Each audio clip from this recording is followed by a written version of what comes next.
पेशावर के इलाके हसन खेल में सिक्योरिटी फोर्सेज और पुलिस का मुश्तरका ऑपरेशन। फायरिंग के तबादले में 3 दहशतगर्द हलाक। दहशतगर्दों से मुकाबले में मादरे वतन के 4 बहादुर बेटे शहीद हो गए। ISPR के मुताबिक हलाक दहशतगर्दों में हाई वैल्यू टारगेट दहशतगर्द कमांडर अब्दुल रहीम भी शामिल है। हलाक दहशतगर्दों से असलहा और गोला बारूद बरामद हुआ। दहशतगर्द कमांडर कानून नाफिज करने वाले इदारों को इंतहाई मतलूब था। सर की कीमत 60 लाख मुकर्रर थी।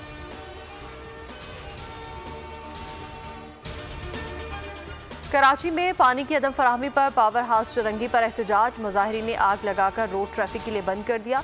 एतराफ में ट्रैफिक जाम, गाड़ियों की कतारें लग गई। नागिन चुरंगी से पावर हाउस जाने वाली सड़क बंद।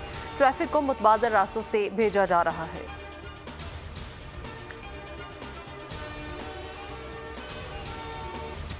मुल्क में मानसून का असर, कहीं तेज बारिश, कहीं रिमझिम से गर्मी का जोर टूट गया। इस्लामाबाद और रावलपिंडी में मूसलाधार बारिश से शहरियों के चेहरे खिल उठे।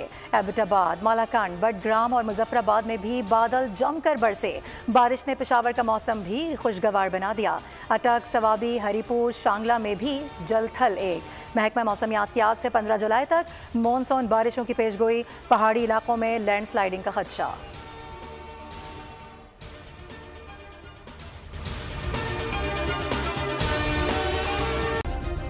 सब्सक्राइब करें और बेल दबाएं ताकि कोई खबर रह न जाए।